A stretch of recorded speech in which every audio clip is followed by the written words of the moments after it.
Malchut desaparece do radar. Por quê? Porque se, imagina você tem duas testemunhas que vão falar mal de você, mas de repente uma delas ela coloca aquele invisibility cloak, né? Coloca aquele casaco que você fica invisível, ela desaparece, ela não tem como encontrar, ela fica numa outra realidade, ela vai para um universo paralelo. Então, Malchut não consegue testemunhar contra a gente. Se fala que o oponente ele quer trazer a energia de Malchut para testemunhar contra a gente, não consegue, porque ela desaparece, literalmente não tem nenhuma luz lá. Então, então ele traz o Zeranpin, que é o Sol. E se fala que também o Sol desaparece, porque tem o Sol, para ele poder separar Zeranpin de Malchut, tem que como se fosse fazer uma anestesia, né? Que é literalmente uma cirurgia espiritual. E para que eles se separem assim, tem que parar de fazer a energia fluir entre Zeranpin e Malchut. E Zeranpin entra num estado chamado dormita, que só como se fosse uma, sei lá, castelhano, uma coisa assim. A dormita é uma palavra em aramaico que significa sono profundo, sono espiritual profundo. Então, pelo esse sono, como se fosse, imagina, ele traz a lua e traz o sol para testemunhar com a gente. A lua que é Malchut, ela desaparece do nada. Aí eu pergunto, ok, vamos pegar então agora o sol. E o sol, de repente, ele como se fosse desmaia. Ok, não tem ninguém para testemunhar. Então, o próprio oponente começa a trazer os seus testemunhos. Então, isso ainda não tira a gente do, entre aspas, assim, falar perigo. Eu não quero falar a palavra perigo, que a gente não tem que ter medo de nada, né? Mas isso ainda, sabe, tem uma energia negativa.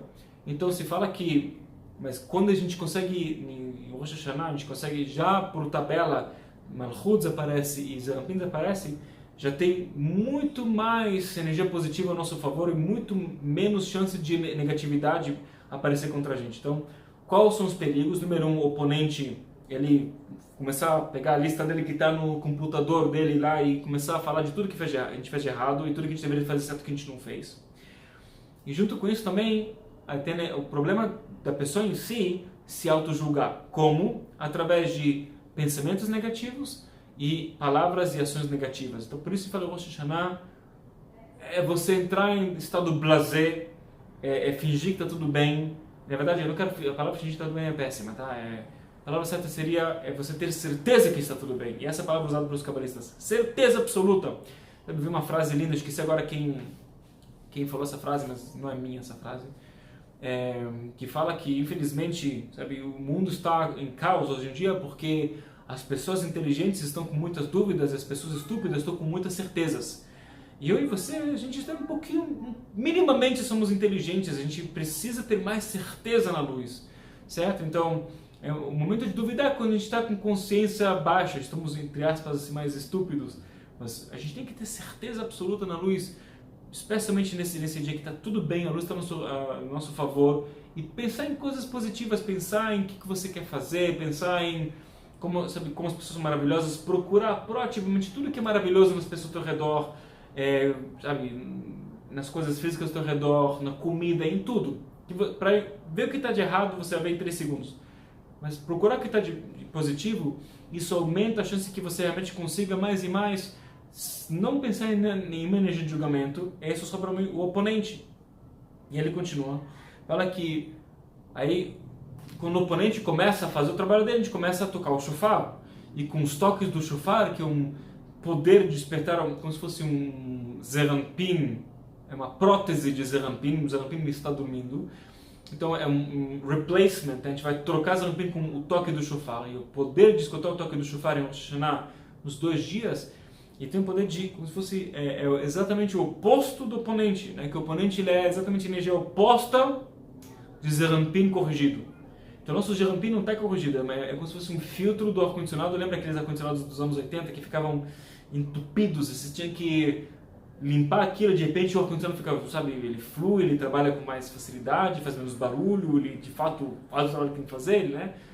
Então, a gente também tem que fazer esse processo de essa cirurgia espiritual que começa em Rosh Hashanah e termina em Yom Kippur, que nossos Zeranpin e Malchut eles vão se limpando, né? A gente começa limpando o Zeranpin e Yom Kippur a gente limpa Malchut. Então, para a gente poder ter algo, né, como se fosse, sabe, Deus proíbe, a pessoa tem que fazer um transplante de coração, algo tem que estar trabalhando ao invés do coração, enquanto remove um coração e coloca um outro. Né? Então, o que é esse algo que trabalha em vez de Zerampin? É o toque do shofar. E sendo que o toque do shofar já é uma prótese que a gente usa ela só para aquele momento, mas a prótese que ela é perfeita, então ela é exatamente o antítese, né? Toda a energia que é oposta é a energia da morte, do oponente.